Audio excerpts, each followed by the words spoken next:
Hello everyone, welcome to this exciting workshop where we delve into the fascinating world of blockchain technology.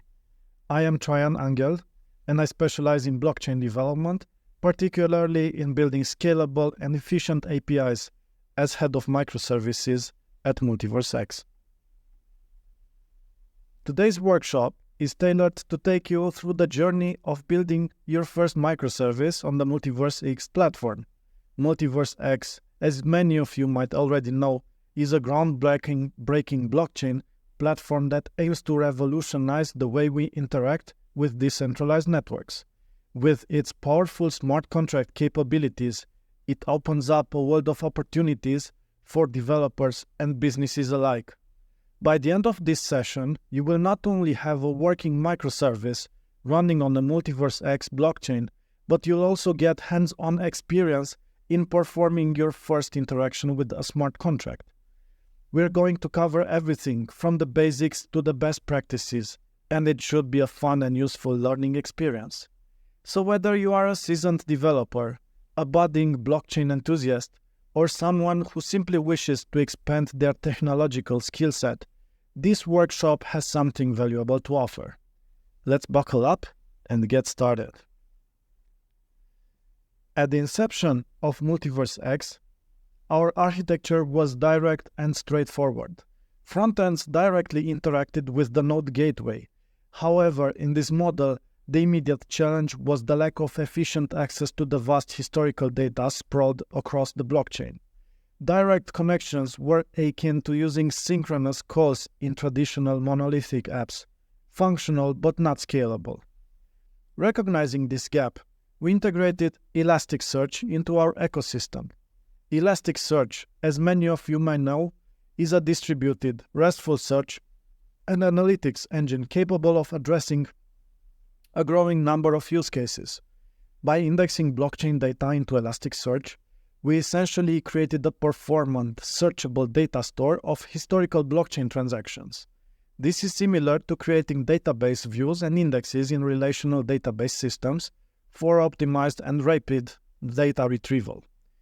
Yet, the increased efficiency brought about its own challenges. As frontends began tapping both the node gateway and Elasticsearch, there arose a need for a more centralized computing mechanism. That's where the role of computing, such as pre-aggregating data, performing multi-layered queries, or even caching, came into play. This is analogous to the need in software architectures for middle-tier services that handle business logic, computation, and data transformation. To address this, the MultiversX API was conceptualized and implemented. This API is not just an endpoint, it's a robust microservices layer built using best-in-class practices. It acts as an orchestration layer, interfacing with both the node gateway and Elasticsearch, performing necessary computations, caching frequently accessed data using solutions like Redis, and serving the frontend. This is much like implementing a data access layer in traditional systems, but at a more scalable and decentralized level. This microservice has also laid out the foundation for implementing a plethora of other microservices, such as the exchange service, NFT service, and so on. When it came time to choose a platform for our microservices, our decision wasn't made lightly. We recognized that the foundation upon which we built would not impact not just our immediate development, but also our future scalability and flexibility. We chose Node.js, and today I'm here to share the rationale behind that decision. First and foremost, our choice was deeply influenced by the SDK.js core library that handles vital cryptography tasks. This library, crucial for wallet interactions, address parsing, and interactions with smart contracts, was already built using TypeScript. Reusing it meant that we could leverage our existing knowledge base and resources, ensuring both efficiency and consistency. But the advantages of Node.js doesn't stop here. It's renowned for its performance efficiency, thanks to its non-blocking I/O and event-driven architecture. This ensures our microservices are not just fast, but also highly scalable. Moreover, the vast NPM ecosystem offers a plethora of libraries and tools that can significantly speed up development, giving us a formidable edge. Yet, while Node.js laid the foundation, we sought a more structured approach to our microservices architecture, and that's where Nest.js came in. Nest.js is like the scaffolding that supports a growing building. It enforces a more formal development process. This means our code is meticulously organized into modules and services. It's not just about neatness, it's about clarity and maintainability. With Nest.js, we harness the power of dependency injection, ensuring our components remain modular and easily testable. Additionally, adopting a monorepo architecture means that our codebase, even as it balloons in size, remains manageable, efficient, and coherent. Now let's talk about TypeScript. At a glance, TypeScript might seem like just JavaScript with types, but it's so much more. TypeScript provides static typing, which can catch potential issues during compile time rather than runtime. This means fewer surprises and more predictable code. Furthermore, with its advanced type system, features like interfaces, generics, and enums come to the fore, allowing for more expressive and robust code. In comparison to JavaScript, TypeScript offers enhanced code quality, maintainability, and most importantly, a safer development experience. In conclusion, our choice of Node.js, supplemented by Nest.js and TypeScript, wasn't just about going with the trend. It was a carefully considered decision to ensure that our microservices are not just robust today, but remain adaptable and resilient in the face of future challenges. We are building not just for now, but for the future. Next, we will delve into the more practical part of the session, which is actually implementing and guiding you step by step how to put in place the ping pong microservice that sits behind the ping pong smart contract. We will start first by cloning the ping pong service using Git. So git clone. We have cloned this. Now we move to that folder and we open the project in Visual Studio Code. What we are doing next, we will install the necessary dependencies using npm install. This will install all the needed dependencies for the ping pong microservice to run.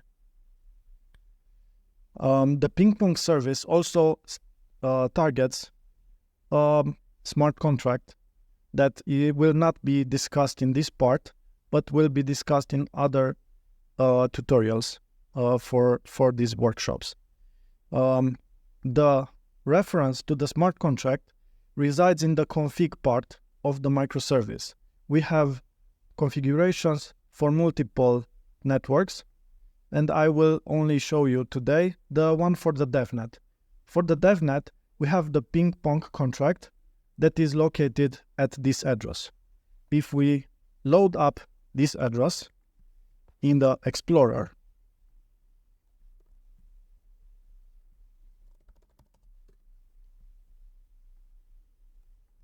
then we will see that it is a smart contract that contains code and that can be interacted with.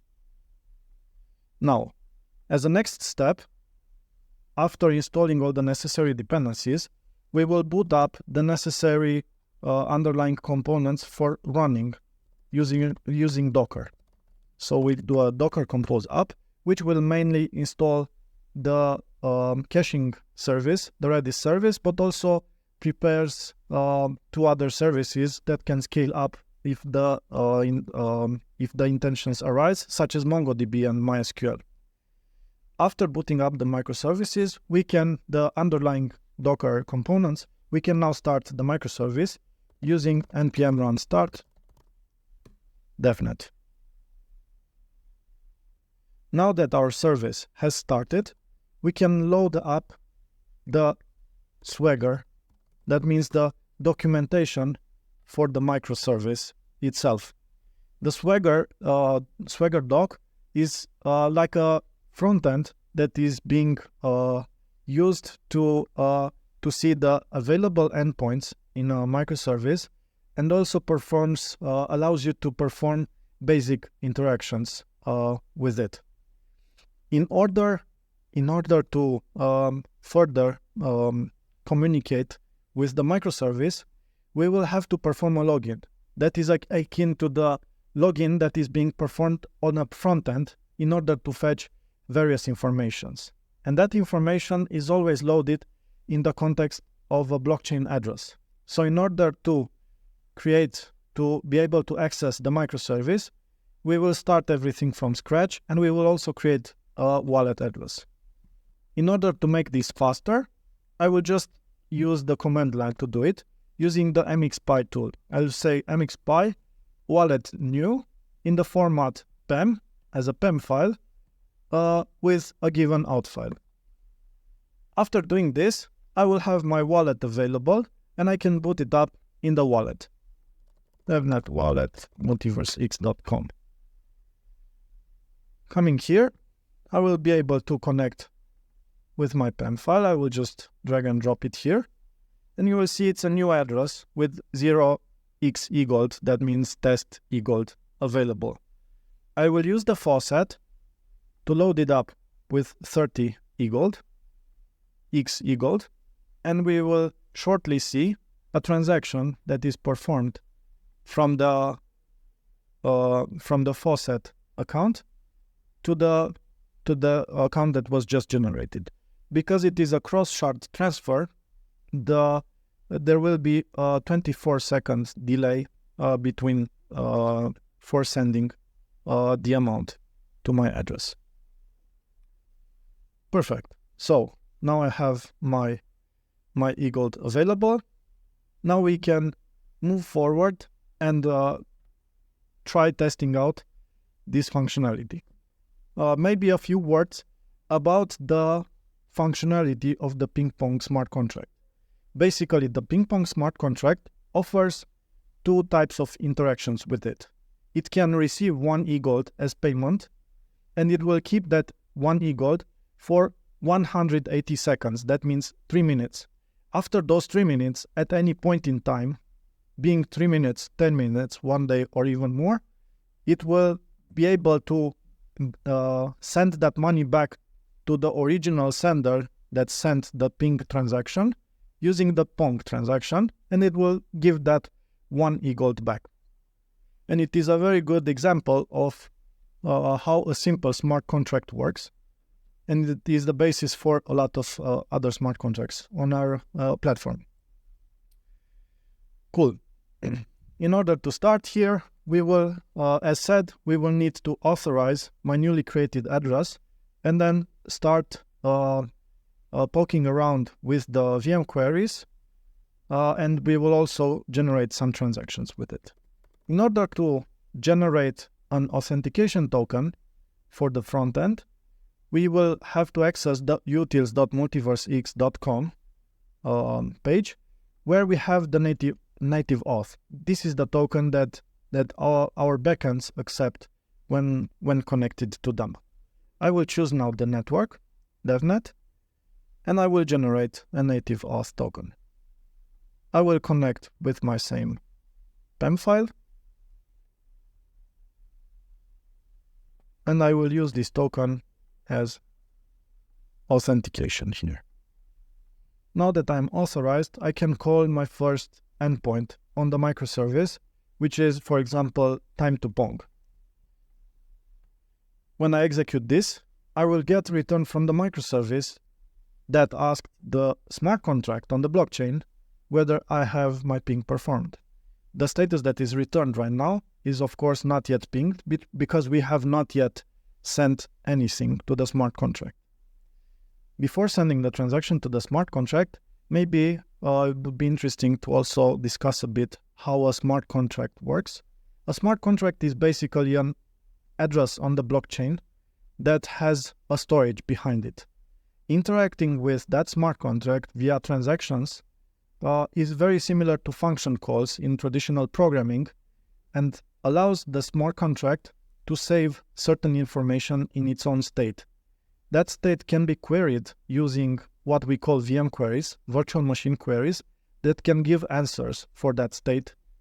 And calling functions using transactions changes that state. We will change this state by performing the ping transaction. And in order to do to perform the ping transaction, we will use the microservice that was just created to provide the necessary body for the transaction contents to be sent out on the blockchain. So I will execute this function, the ping function, which gives us the transaction body. The only thing that is missing here is a signature. So I will use my newly created wallet to sign this transaction and to broadcast it on chain to call the ping function to send 1 EGOT to the smart contract. So by doing this, I will perform the following. I will create a ping.json file and I will provide the necessary structure for the CLI to be able to execute it. That means a JSON object with an attribute emitted transaction with the body, the transaction body that I have just copied from the microservice. Now I will use the mxpy tool to sign the message. So I'll say mxpy tx transaction sign. As an input file, I will use the ping.json file, and I will use my newly created wallet as a PEM file, and I will create a new output file, ping signed.json. After this is done, I can look at the signed.json file, and I will notice that I have a new extra attribute called signature. Now that I have my signature also attached to the JSON file, I can broadcast it on the DevNet gateway and perform the transaction itself. Using the mxpy tool as well, I will say mxpy transaction send. As an in file, I will use my newly created signed file, and I will use the DevNet gateway as a proxy. The transaction has been performed, and now I can look that up on the blockchain. So I will look up after the transaction hash on the Explorer, and I can see that I have sent 1 EGOT to the smart contract and called the ping function, and the transaction has been performed successfully. Now that my transaction has been performed successfully, the contract is aware that my address contains 1 EGOT stored for the next 180 seconds inside of it. So now I can call the time to pong endpoint to see how many seconds I have left. So now the status has changed to awaiting pong, and the time to pong is 144 seconds. And if I execute this time and time again, I will get a slowly decrementing number. If I will run the pong transaction right now, the contract will not give me anything back and the transaction will fail. Only after this time has been elapsed, I will be able to perform the pong transaction. Until the time has elapsed, we can take a bit of look at how the microservice is structured. So we have a monorepo architecture with 3 applications: API, cache-warm, and transactions processor, but we will only focus for this session on the API. The other 2 will be presented at the advanced microservices session. If we load up inside the src folder the main.ts file, we will see the bootstrapping part of the microservice itself. And we will see that what it actually happens, a new application is created that loads a root module, the modules being the base layer of the whole Nest.js architecture and the common building ground for it. Apart from that, it will load up some other interceptors and do some more configuration on it, which I will not focus on in this session. If we load up the endpoints folder, I will see multiple folders, and there's 3 sets of folders, all performing basically the same tasks, but a bit different. So it's ping pong ABI, ABI with cache, and raw. The ABI version uses the ping pong functions, practically performs the query on the blockchain using the ABI file, which is a JSON file that describes the structure of the smart contract. By doing that, we can call functions inside of the smart contract as if they were standard JavaScript functions, and the whole magic of serializing the values and deserializing them is performed under the hood with the help of the ABI loader.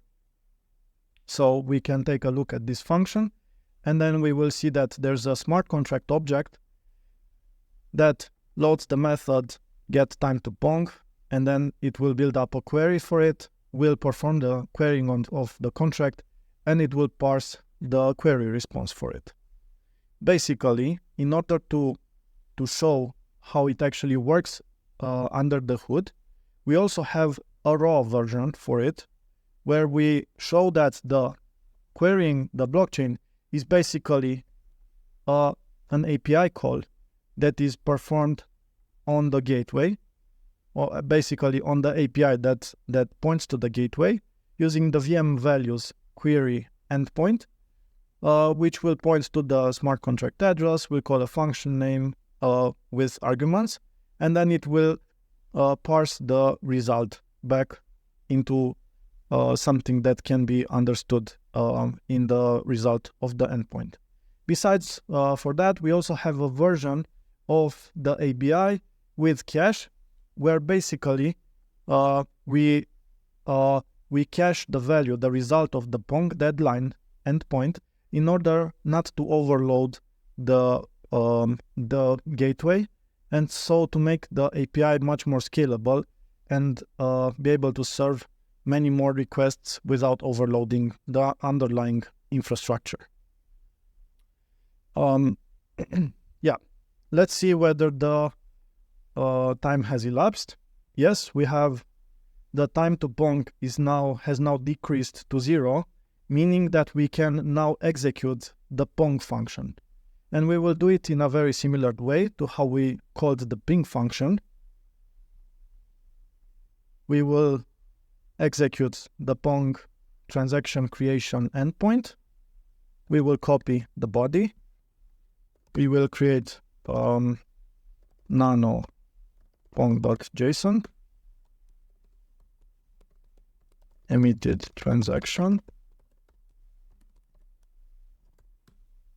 I will now sign it. Sign pong.json on my newly created wallet with a out file of pong signed.json. I check that we have a signature. We have a signature indeed. And now we are broadcasting this transaction on chain mxpy tx send in file pong signed.json with a proxy devnet gateway. Perfect. Let's check our transaction hash and see what happens. Now we can see that we have successfully called the Pong endpoint. And if we look at the token operations part, we will see that that the smart contract has sent me that 1 gold back. Now, if I look at my address, I will see that the balance is almost 30 gold again. It is almost 30 gold because a part of it, a very small portion of it, was paid as transaction fees. About transaction fees, we can take a look at this transaction, for example, and see that this transaction has used 2 million gas. Gas is practically it is the unit of computation used in the blockchain space, and is similar to gas canister that is being given as it is being filled in a car in order for that car to be able to get to a point and fetch something and bring it back. If not enough gas has been put in the car will run out of gas and it will not be able to fetch that information back. And this would have also happened if we wouldn't have given enough gas. The gas is basically also paid in e-gold. And yes, if we give enough gas, then we will also get a small refund for it. Yes. This is basically, in a very, very broad terms, the functionality of the ping pong microservice that serves this presentation. And the reasoning behind creating endpoints for generating transactions is laid out as a best practice that would be good to be taken also in other services, because it serves it gives us multiple advantages as opposed to the transactions being created directly on the front end. One of them is that the address of the smart contract is being configured in one single place. We define it only at the microservice level, and the front end does not have to care about this. Also, we can perform updates on the gas limits in case some updates are made on the smart contract where more gas is needed in order to not to have to also update the front end. And maybe the most important part, the code of the front end is being kept focused on doing front end stuff, UI stuff, coloring, and performing visual interactions, while the business logic of interaction with the smart contract or referencing the smart contract and calling certain parameters is being kept on the backend. This is the presentation of the general microservices architecture part. Thank you for listening. Have a great day. Bye.